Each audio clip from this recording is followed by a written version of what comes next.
ของมา2 ปีหรือปีเดียวเองปีที่แล้ว2 ปีแต่นี่แม่ขายได้หมดทุกคนแม่งลงทุกอันอ่ะเพราะมันเห็นหมดอ่ะเนี่ยเห็นเลยตรงเนี้ย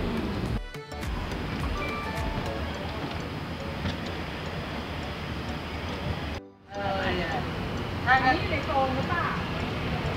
นั่นไม่แน่ใจแต่ว่าละองุ่นไปก่อนไม่ทันเลยได้กินแต่ถั่วลิสง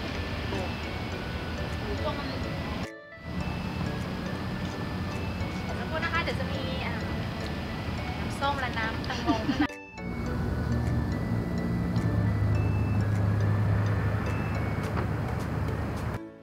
เอาอะไรข้าว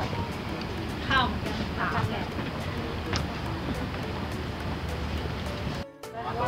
วแจ้งจ่ายไม่มีเดือนหน้าจะไปแต่นัดว่าให้เธอเข้าใจลองรักดูไม่ใช่ที่เธ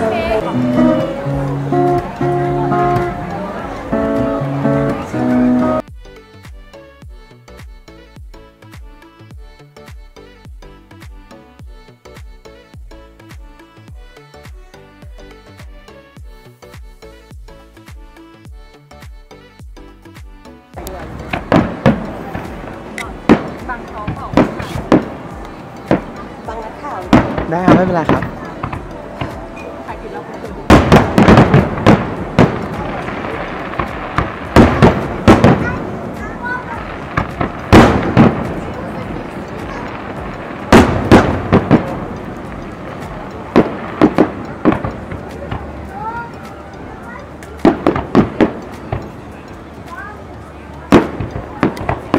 ซอยบางที่